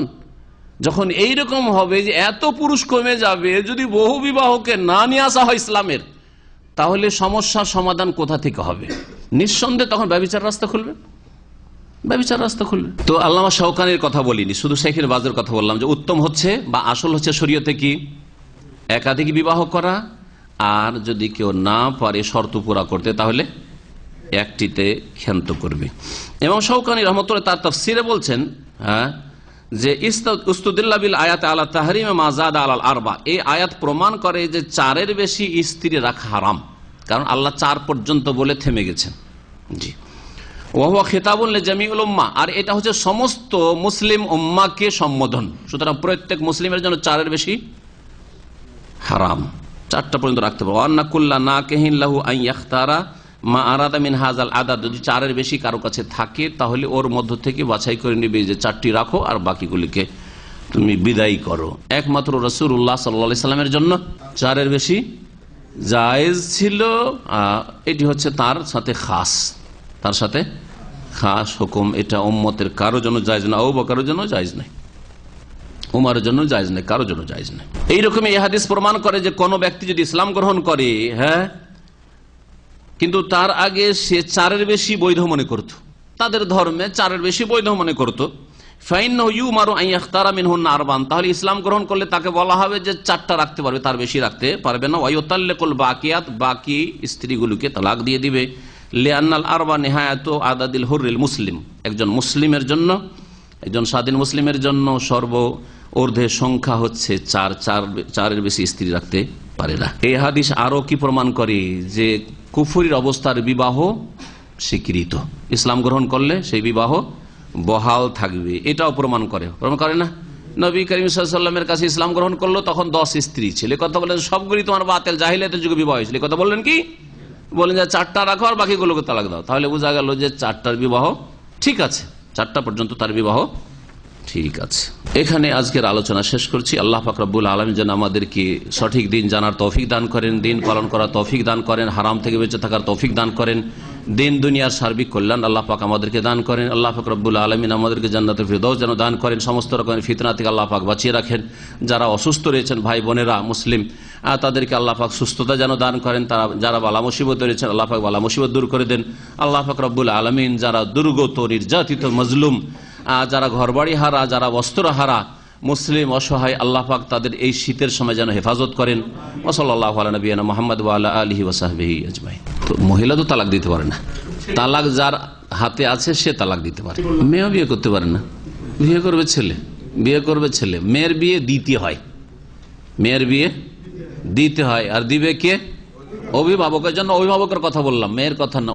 যদি বলে যে আমার মেয়ের তোমার সাথে বিয়ে দিয়ে দিলাম, রসিকতা করে বিয়ে করবে, আমার মেয়ে আছে বিয়ে করবে, হ্যাঁ বলছিলাম করবো, তো দিয়ে দিলাম, আর আপনি বলে দিলেন যে কবুল করলাম, তো বিয়ে হয়ে যাবে। এই রসিকতা জিদ্দুন, হাজলুনটা জিদ্দুন হয়ে যাবে। রাগে রাগে তালাক হয়। একমাত্র তালাক হয় না যখন হুঁশ হারিয়ে ফেলে। এমনকি কেউ রেগেছে যে এই সময় বলছে আমি সেন্সলেস ছিলাম, না, রাগ ছিল। 3 বার যদি তালাক দেওয়া হয় 3 মজলিসে, হ্যাঁ, তাহলে শেষ। কারণ 3টে গুলি টোটাল আছে একজন পুরুষের হাতে, ওর বেশি নেই। বাইরে অনলাইনে প্রশ্ন করছেন যে উকিলের মাধ্যমে মেয়ের কাছে যদি কবুলের জন্য পাঠানো হয়, উকিলের মাধ্যমে পাঠান অথবা বাপকে পাঠান অথবা মেয়েটাকে গিয়ে সরাসরি ছেলেটা জিজ্ঞাসা করো তুমি কবুল করলে কিনা, সবগুলি বিদাত। কারণ মেয়ের কবুল ইসলামে নেই, মেয়ের কবুল ইসলামে নেই। সুতরাং উকিল পাঠান, না হয় ডাইরেক্ট পাঠান, আর না হলে ডাইরেক্ট ওই মেয়েকে জিজ্ঞেস করেন, হ্যাঁ জায়েজ নয়। মেয়ের ক্ষেত্রে এর আগে শরীয়তের তরিকা বলেছি যে মেয়ের কাছে মেয়ের অভিভাবক আগে এজেন্ট নিবে, অনুমতি নিবে, যে তোমার বিবাহ লাগাচ্ছি অমুক জায়গায় অমুক ছেলের সাথে। তার কোয়ালিটি বয়ান করে দিবে, শিক্ষা, তার যোগ্যতা, তার অবস্থা ইত্যাদি, সে দেশে না বিদেশে, সে তার পেশা, সে কি কাজ করে ইত্যাদি। মোটামুটি তার জীবন সম্পর্কে এতটা জানিয়ে দিবে যাতে একজন স্বামীকে চয়ন করার জন্য যথেষ্ট হয়, এইটুকু জানিয়ে দেবে কমপক্ষে। আর তারপরে যদি মেয়ে রাজি থাকে, নীরব থাকে, যদি কুমারী, যথেষ্ট। আর যদি কুমারী না হয় তাহলে কথাই বলবে যে হ্যাঁ ঠিক আছে, তাহলে এটা এজেন্ট হয়ে গেল। এখন এর কাজ শেষ, আর কোনো কাজ নেই। আর এটা বিবাহের কথা পাকা করা অনেক আগেই জিজ্ঞেস করতে হবে এই কথা। বিবাহের দিনে কোনো সম্পর্ক নেই মেয়ের সাথে, বিবাহের আগেই, বিবাহের মজলিস বসাবার আগে এটা হয়ে গেছে। আর বিবাহের দিন ধার্য করতে হবে আর মজলিস করতে হবে, এগুলিও তো আমাদের দেশের ফর্মালিটি। শরীয়তের বিয়ে খুব সহজ। আজকে কেউ বিয়ে পড়াইতে চান, যদি কেউ কারো মেয়ের বিয়ে পড়াইতে চান, আর এখানে ছেলে থাকে আর ছেলেও বলছে যে হ্যাঁ আমি বিয়ে করবো, আর ছেলের মেয়ের বাবা বলছে আমি বিয়ে দেবো, এক্ষুনি বিসমিল্লাহ, সাথে সাথে বিয়ে হয়ে যাবে। এইভাবে নবী সাহাবায়ে কেরামদের বিয়ে হয়েছে, সাহাবায়ে কেরামদের বিবাহ এইভাবে হয়েছে। খুতবা পড়া সুন্নাত, খুতবা পড়া সুন্নাত, বরকতের কারণ। আরে নিজের ব্যক্তি জীবনে আপনারা যদি একটু হক কথা না বলতে পারেন আর হকে প্রতিষ্ঠা না করতে পারেন তো কি করবেন?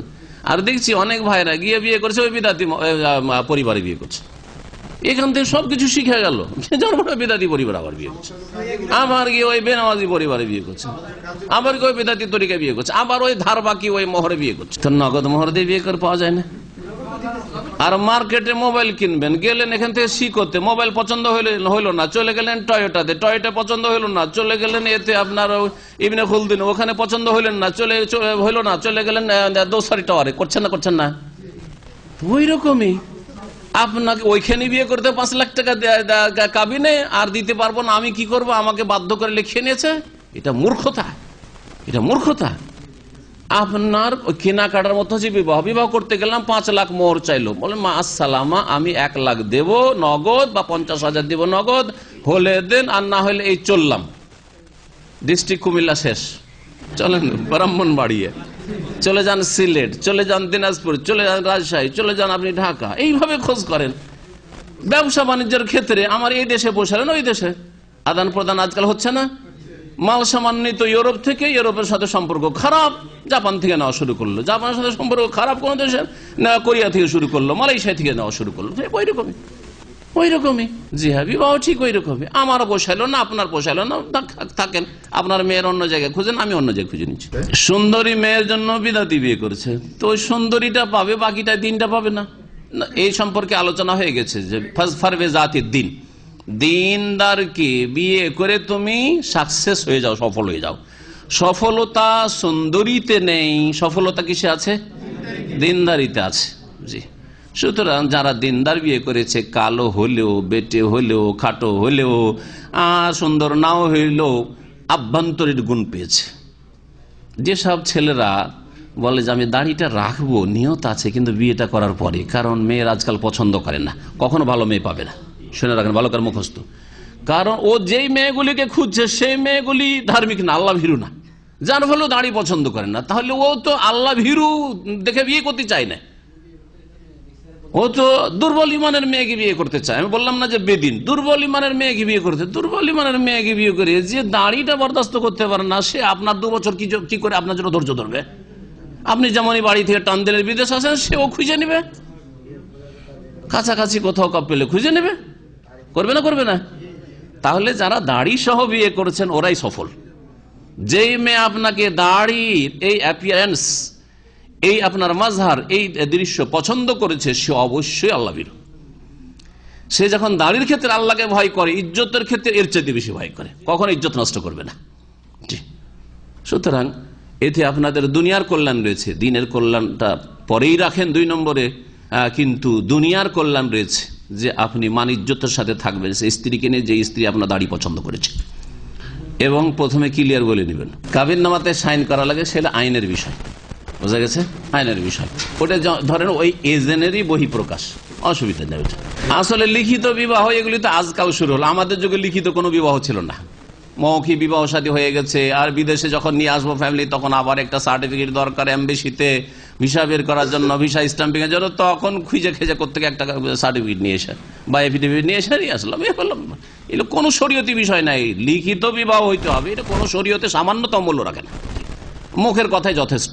এক ভাই আবাসিক হোটেলে চাকরি করে, সেখানে কাস্টমাররা আসে, হ্যাঁ, বা গেস্টের আসে, আসার পরে অনেক মাল সামান রেখে যায়, ভুলে যায়। আর স্বাভাবিক, আমার সাথে আব্দুর রব ভাই একবার গেলেন, আর মক্কা হিলটনে থাকলেন, আর থাকার পরে গেঞ্জি রেখে চলে এসছেন, আরো কি রেখে চলে এসছেন, জি, পরে খেয়াল হয়েছে। তো যাই হোক, এইরকম হয়, তো এগুলি ব্যবহার করা যাবে কিনা? হ্যাঁ, যদি দেখা যায় যে ওই লোক আর ফিরে আসবে না, খোঁজ করবে না, আর এগুলো অল্প পয়সার জিনিস, তাহলে ব্যবহার করা যাবে তখনই। আর যদি দেখা যায় যে একটু বেশি পয়সার জিনিস, কখনো খোঁজ করতে পারে, তাহলে এগুলি হচ্ছে হারিয়ে যাওয়া বস্তুর মতো, মফকুদ, সেগুলির জন্য নবী সাল্লাল্লাহু আলাইহি ওয়াসাল্লামের বিধান হচ্ছে আরফা সানাতান, 1 বছর ঘোষণা করো, জানাও, অপেক্ষা করো, 1 বছরের মধ্যে যদি না আসে তাহলে ফাসানুকা বিহা, সেটা তোমার ইচ্ছা, দান খায়রাত করতে পারেন, নিজে ব্যবহার করতে পারেন, কোনো অসুবিধা নেই, জায়েজ রয়েছে। সুবহানাকাল্লাহুম্মা ওয়া বিহামদিকা আশহাদু আল্লা ইলাহা ইল্লা আনতা আস্তাগফিরুকা ওয়া আতুবু ইলাইক।